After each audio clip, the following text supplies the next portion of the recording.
Desde junio pasado, el gobierno de López Obrador envió a la Guardia Nacional a las fronteras norte y sur de México para evitar la entrada de migrantes centroamericanos y africanos ante las amenazas de Donald Trump de que nuestro país tenía que controlar la migración o de lo contrario se impondrían aranceles a los productos mexicanos que ingresaran a Estados Unidos. ¿Qué podemos decir del estado de la migración a 4 meses del despliegue de la Guardia Nacional en las fronteras? Para hablar de este tema, le doy la bienvenida a Eunice Rendón, experta, especialista en temas migratorios. Eunice, ¿cómo estás? Muy buenas noches. Leo. Contenta de estar acá. A ver, ¿qué está pasando en la... A ver, vamos a empezar con la frontera sur, si te parece, ¿no? ¿Qué está pasando en la frontera sur? Mira, creo que mencionabas, a partir del acuerdo, pues hay una disminución muy importante con una presencia, la Guardia Nacional tiene una presencia en ambas fronteras, eso hay que decirlo. Y por los mismos reportes del gobierno vemos que esta presencia es de alrededor de 25,000 elementos, si lo sumamos entre ambas ¿Dedicados exclusivamente al tema migratorio? Pues al tema fronterizo, ¿no? Incluido, por supuesto, el tema migratorio, ¿no? Y creo que sí también se deriva de la petición puntual de Estados Unidos de colaborar, no solo hecha a México, sino también a Centroamérica, y eso hay que decirlo, de que no lleguen migrantes a territorio estadounidense, para decirlo en palabras muy simples, ¿no? Entonces, y lo digo que no solo es México, porque vimos acuerdos y convenios que Estados Unidos ha estado haciendo desde Guatemala, El Salvador, Honduras, etcétera, para que cada quien ponga su granito de arena en esta detención. Y lo menciono porque obviamente eso también impacta en lo que vimos después del plazo que nos dieran para esa disminución migratoria o del flujo migratorio, que el canciller Ebrard nos hablaba de casi un 60% en la reducción de estos flujos. Entonces, ¿Sí te hacen sentido esos números? Sí, pero creo que hay que verlo a la luz de otros números y ahora sí hablar de la frontera norte también. Entonces, tenemos que sí hay una disminución muy sensible en el flujo migratorio, pero hay dos cosas que creo que hay que poner sobre la mesa. Por un lado, antes del acuerdo, antes de la amenaza de los aranceles, México ya había hecho otro acuerdo con Estados Unidos, que es importante sacarlo a la luz para hablar de la frontera norte, que es la política de permanece en México.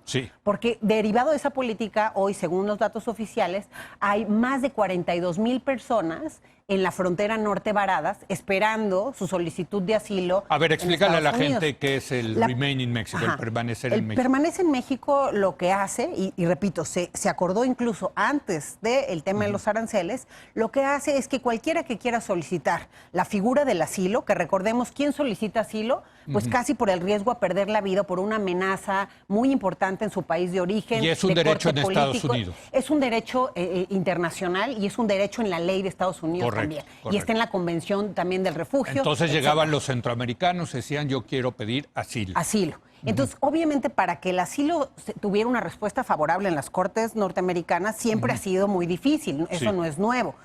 Probar, y tarda, ¿no?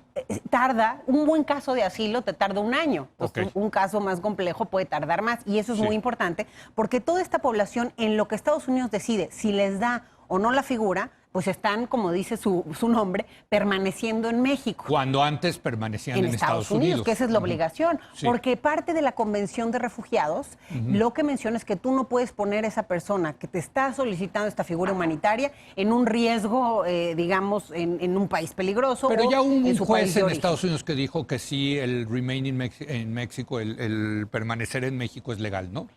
Bueno, no solamente un juez, hay varias cosas. Entonces, se ponen a la gente en México, pero más allá de que hoy sea la política que se practica, eso te genera una presión muy importante en la frontera norte. Desde luego. Porque mucho hablamos de la frontera sur, pero creo que hoy el foco también tendría que estar en la frontera norte, porque tenemos a los más de 42,000 que no los tenemos en un albergue, están dispersos por ahí. Entonces, Tijuana, Ciudad Juárez. Que son ciudades además con altos índices delictivos, que eso también es un caldo de cultivo.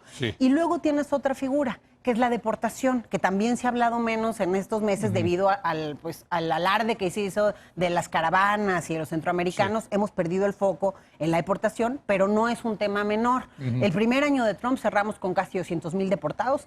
Este año va a ser una cifra muy similar. Entonces sí son un poquito menos. Y esos sí son mexicanos. son mexicanos. Que te deportan a México. Que te deportan a México, pero que hay una diferencia de lo que pasaba con... Hay dos diferencias, hay muchas, pero dos muy importantes de lo que sucedía con Obama y lo que sucede con Trump. Obama también fue un gran deportador, más de 3 millones de deportaciones. Récord, ¿eh? ¿No? Sí, se le llama el deportador en jefe, de hecho, ¿no? Sí. Pero hay dos diferencias importantes. Por un lado, sí hay una disminución, eran 250,000 deportados más o menos al año con Obama, con Trump estamos viendo 200,000, pero con una diferencia muy importante en el perfil.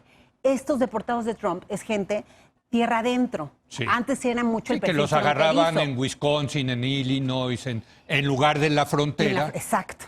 Con Estados Unidos, son gente que ya estaba establecida en estados más del norte, en Vermont, en fin, ¿no? En diferentes sitios, pero que tienen sobre todo más arraigo, más familia y más vínculos allá. Sí. Entonces, el reto de su reincorporación en México, su reinserción, es grandísimo. Sí. Entonces, todos lo primero que te dicen es me quiero regresar porque allá está mi vida, mi familia, etcétera, ¿no? ¿Y se regresan?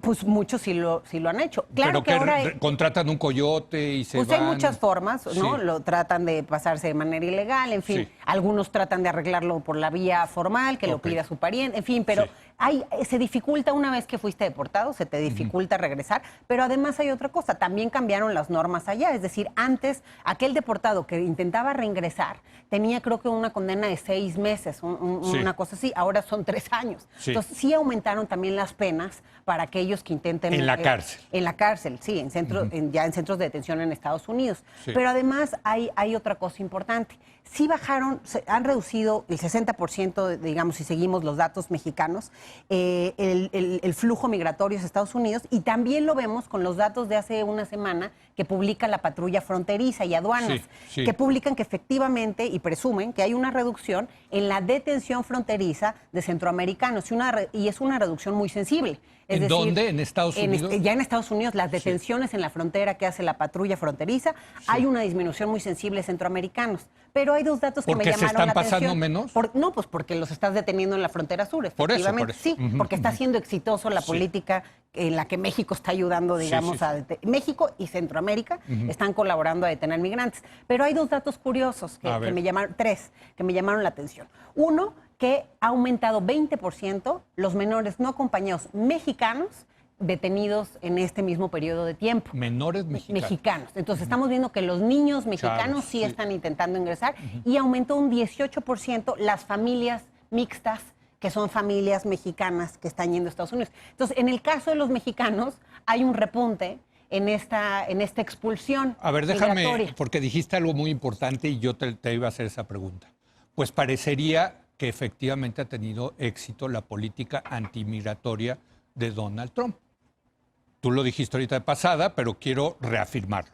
Sí se ha salido con la suya el señor. Pues se ha salido con la suya, definitivamente, aunque también tiene muchos problemas en Estados Unidos por la política que está teniendo internamente. Es decir, todas esas detenciones tierra adentro no solamente impactan a México en que tenemos un perfil más complicado de reinserción, impacta ellos en la economía. Digo, acaba de salir en la Nora Inmigración y Remesas, que creo que es de la Fundación BBVA y CONAPO. Sí, que es muy bueno. Pero es muy bueno porque trae datos muy importantes de cómo contribuyen nuestros connacionales allá. Entonces sí es una pérdida también en términos económicos para ellos, pero también hay otro problema, derivado del aumento en las detenciones, es decir, las deportaciones incluso bajaron un poquito con respecto a Obama, pero las detenciones sí han aumentado. Entonces, ¿qué tenemos? 56 cortes de migración a Estados Unidos más desbordadas que nunca. Es decir, con Obama ya teníamos creo que 570,000 casos pendientes, cerró con 600,000 casos pendientes su mandato. Ahorita ya hay más de 1 millón de casos pendientes en estas cortes. A ver, Eunice, te voy a hacer la pregunta directa. ¿Le estamos haciendo el trabajo sucio al señor Trump? O de otra manera te lo pregunto. ¿Nos convertimos en el muro y lo estamos pagando nosotros? Pues de alguna forma sí estamos trabajando con las políticas que Trump puso sobre la mesa, con otra cuestión importante. Digo, creo que sí, al inicio también de la administración hubo una frontera muy porosa. Y también el tema de las visas humanitarias creo que hay que cuidarlo, porque la visa humanitaria también tiene una característica. ¿La visa mexicana? La mexicana, estoy hablando de la mexicana, porque al principio de la administración se dieron visas humanitarias. Y eso es lo que muchos dicen, por eso llegaron los africanos africanos y los asiáticos y dijeron, Ah, mira, México está dando visas humanitarias, está dejando pasar hacia Estados Unidos, ¿no? Efectivamente, entonces creo que sí tenemos que tener una frontera ordenada, cuidada, en donde también prevalezca la seguridad nacional, ¿no? Mexicana, pero sin duda pues, los derechos humanos de estos migrantes, y además hay que entender, mira, la política permanece en México, decías que un juez en Estados Unidos la validó, no solamente esa, hay algo más peligroso que todavía no lo vemos en números, pero que lo vamos a ver, que la Suprema Corte en Estados Unidos, ya después de todo un proceso que se siguió porque se había frenado, etcétera, ya le dio permiso al gobierno de Trump para que pueda de alguna forma negarse a darle el asilo a centroamericanos que no hayan pedido antes la figura del asilo o refugio en un país que hayan pasado, en este caso México. Lo cual sí sería, todo lo que se habla mucho, un tercer país seguro de facto. Es decir, esa figura sí ya lo convierte a México. Entonces hay que cuidar qué va a pasar también con eso y sobre todo ver las dinámicas de la frontera norte. Creo que el tema de las armas, hablado esta semana, es muy importante que México no quite el dedo del renglón y que sí se haga algo, porque eso también es parte de esta relación. Bueno, ya te voy a invitar a hablar de eso porque yo soy muy escéptico. Yo creo que eso no se puede arreglar. Pero no es fácil. No es nada fácil. Y la otra es que le metan recursos a Estados Unidos para estas peticiones que está haciendo a México, porque sí estamos teniendo un desborde y un tema difícil de gestionar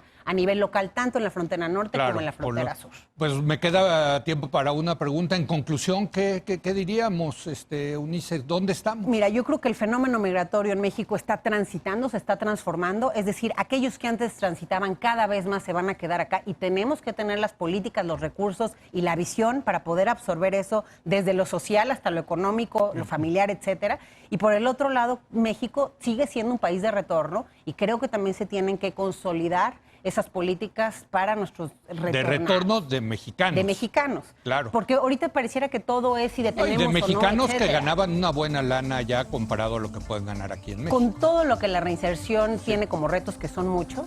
Pero además creo, un poco haciendo énfasis a lo que ha dicho el canciller y el presidente, tenemos que ya activar de alguna forma estas cortinas de desarrollo, proyectos productivos de avanzada que puedan integrar a los que se fueron y regresan, a los que transitaban y se quedan y a los que nunca se han ido y les ha faltado acceso. Fíjate que hace mucho que no oigo al presidente hablar de eso, de las cortinas de desarrollo, pero era un buen concepto. Es un buen concepto y creo que es momento de aterrizarlo, ¿no? Y con la participación del sector privado, del sector local y del sector federal. Gracias, Eunice. Muchas gracias. Gracias, Eunice Rendón. Gracias a usted por habernos acompañado. Yo lo espero mañana en punto de las 10 de la noche, cuando otra vez sea la hora de opinar. Aquí nos vemos.